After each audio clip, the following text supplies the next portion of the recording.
Recently, my cousin and cousin-in-law have been thinking about relocating to our state because of recent job opportunities, and we've hosted them in the past when they visited.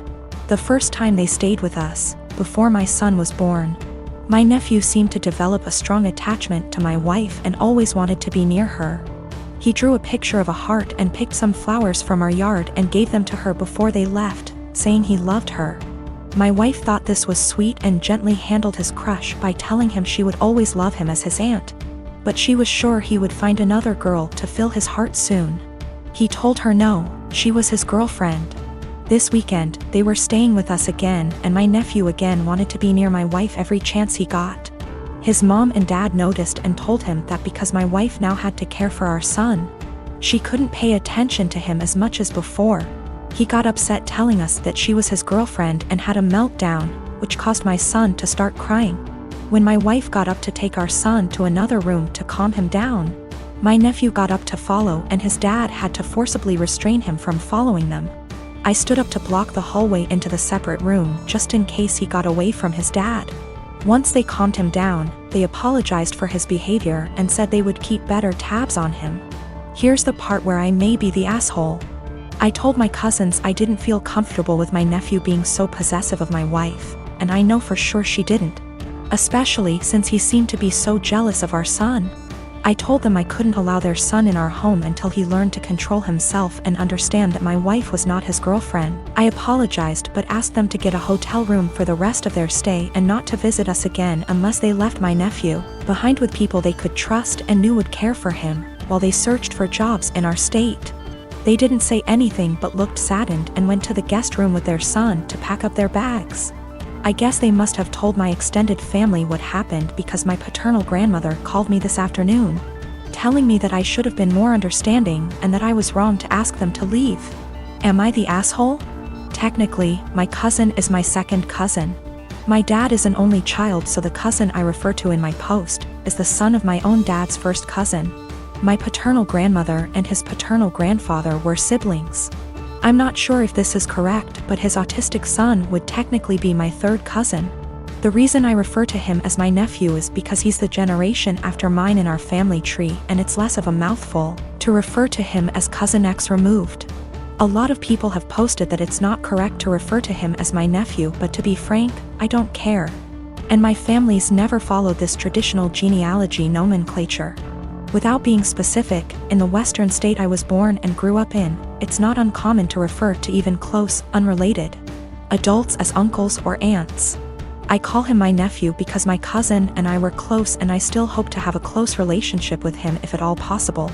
Though I don't know how after this situation. Some have asked if I was jealous of my nephew calling my wife his GF. The first time, I thought it was amusing and was surprised that he had any romantic notions towards anyone, let alone my wife. Remember, in my mind he's my nephew and I never thought of him as anything other than a large kid because of his developmental delays and normal, for him, childlike behavior. Regarding the situation that happened this weekend, I was only concerned for my wife and son's safety. I didn't know how he would react and followed my cousin's lead, but wasn't about to let him get near my wife and son once they left the room.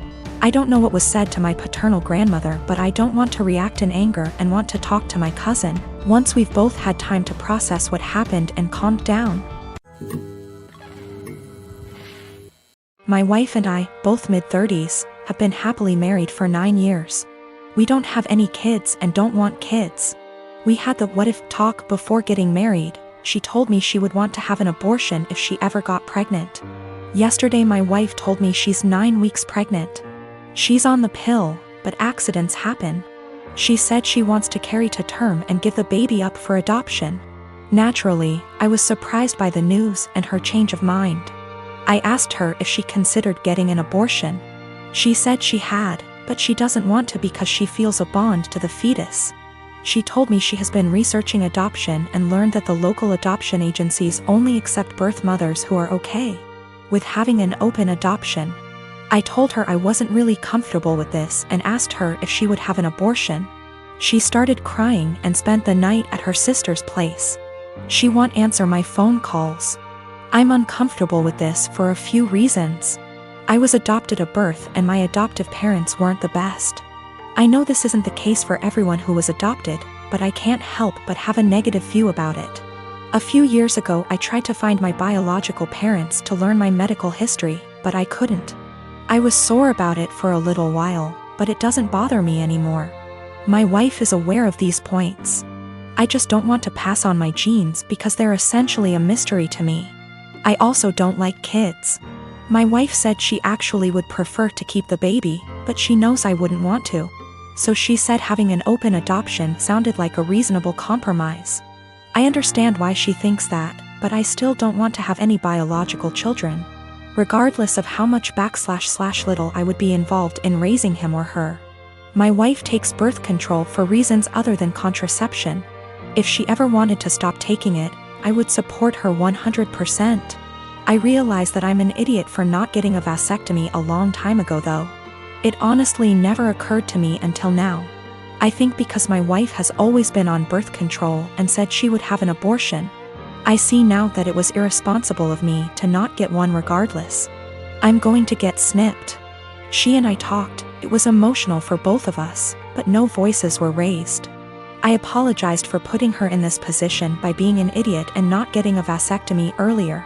I also apologized if she felt like I was pressuring her when I asked her to have an abortion. I didn't mean to pressure her, but I know words aren't always received as we intended. She said she felt pressured a little, but forgave me because she knows I was totally caught off guard. She apologized for having a change of heart regarding abortion. She said she was really surprised by her own feelings and hopes I don't feel like she tricked me. I don't. We mutually agreed that it would be good to spend one more night apart to really think. We've always have a strong marriage, and we're both committed to working through this, whatever that may look like. My friend came to me yesterday at lunch with screenshots of my boyfriend's Tinder profile. The pictures were all old photos, so I confronted him immediately expecting to hear something like, "Yeah." I forgot to delete that. Which is cool. He denied being on Tinder at all, and my friend suggested that she make an account, set it to his specifications, and see if he turns up. And there's his profile. So, this means that my boyfriend has been active on Tinder within the past 2 weeks. I confronted him with this, and he changed his story. Now he's saying that his friend has been using his account. He shows me his phone and says, "Look, I have nothing to hide." And of course the app is deleted. So I take his phone, download Tinder, log in with his Facebook and see that he has been active, albeit infrequently. There was one girl that he tried to meet up with back in May when I was out of town. The girl gave him her phone number, and even though he deleted whatever messages they exchanged, I still saw that he had her saved in his contacts. So that's about everything that I know. He either cheated on me or planned on cheating on me while I went out of town, and I'm sure this isn't the only time it's happened. This relationship is pretty much over. He is swearing up and down that it's not true. He doesn't use Tinder and he doesn't know this girl. I'm going crazy with how much he's outright lying. He seems so sincere, but I know what I saw. I can't listen to him deny this one more time. This blew up while I was away. I'm sorry I won't be able to respond to every comment. So I did some stuff that was kind of petty and stupid today. I made a fake Tinder account, matched with my boyfriend. And he starts messaging me and immediately asks me to meet him for a drink. We agree to meet by a fountain in the center of my town, and I pack up all of his stuff in a tote bag, put on a great outfit and went to the fountain. I stood kind of out of the way of the fountain in the shadows where I could watch the street that I knew he'd be arriving from. I was devastated, but I figured this way I could catch him without a doubt and end things quickly. All the time, he's messaging this girl on Tinder. But he didn't show up. 2 of his roommates did. We didn't speak, I don't know them well, but they watched me for a while. Figured out what was going on after a few more Tinder messages, and left quickly. So I wait a few minutes and I call my boyfriend and ask him where he's at. He says he's just gotten off of work and he's going to meet his roommate for a drink. I confront him with the fake Tinder profile and he's dumbstruck and furious with his roommate, who he swears up and down is behind all of this. I'm at home now, just emotionally exhausted and confused. Whatever is going on with his roommates is super sketchy and creepy. Up until this point my boyfriend and I had a great relationship. Really, no red flags anywhere. If I had already been suspicious that he was cheating, this would be a much easier break for me. The most recent message on his Tinder account, when I checked it yesterday, was sent to a girl he had matched with before we met. It said, "Would you want to meet up with my friend?" My boyfriend is the kind of person whose iPhone passcode is 0000. I wouldn't be surprised if his roommates did know all of his passwords. So, his Tinder account is still matched with my fake profile. To me, that indicates that he probably isn't the person operating the Tinder profile. If it were him, wouldn't he have blocked the fake profile immediately? A lot of people have said that he probably sent his roommates to check things out for him. I can't write that off entirely, but my gut says that it isn't true. I just don't think it's very likely. When it comes to his roommates, I'm very concerned that they have been using his profile to trick women into meeting with them. The fact that his profile hasn't been deleted makes me worry that my boyfriend is in on this. So that's about where I'm at right now. I'm worried that all of them are working together to, at best, scam women, at worst, assault them, and my boyfriend is at least passively involved. Either way, I feel some responsibility to do a little more digging. I am 18 years old male, I'm a high school senior, and proposal season is currently in full swing. I was in my AP Chem class when suddenly an entourage of people entered my classroom with a disabled girl. She has cerebral palsy, that I know. I first saw the posters and the bouquet of flowers she was holding and thought, "Aww, that's sweet of her." Then they revealed the posters and I read my name and was completely taken aback. I literally almost had a anxiety attack. I didn't know what to say at all, and the entire class was cheering and people even started filming. I was straight up frozen for a minute and I could feel myself burning up with embarrassment. Of course I wanted to say no, but since it was so public and everyone was waiting for me to say yes, I did and hugged her. Everyone clapped, including the teacher, and I was mortified. One of my buddies asked me if I was okay. Afterwards, since apparently I looked like I was gonna burst into tears, and I told him I literally did not expect that at all, and I didn't want to say yes. He suggested that I go find her after school or something and explain that to her, and I agreed. Now, this girl is really nice. We had a class together last year and sat next to each other for a majority of it and talked quite a lot. I would say we were friends then, but we haven't spoken more than 2 times this school year, so we've definitely drifted apart. That's why I was completely shocked when she sprung the prom asking on me. Usually, people have their friends make sure that the other is at least aware before doing the asking to prevent situations like this. I was contemplating if I should just bite the bullet and go with her, but decided I just couldn't because it is my senior year prom and I was already starting to plan my asking.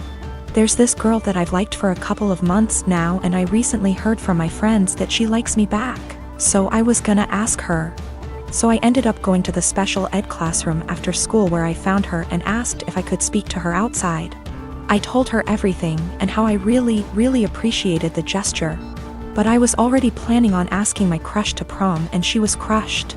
She started crying really loudly and asked me why I couldn't have just said no, and I said that I didn't want to embarrass the two of us in front of all those people. At this point, one of her aides came out to check on us since she could hear the crying, and the girl told her aide what happened, and she straight up glared at me and said, "That's not okay." Now I feel like absolute shit.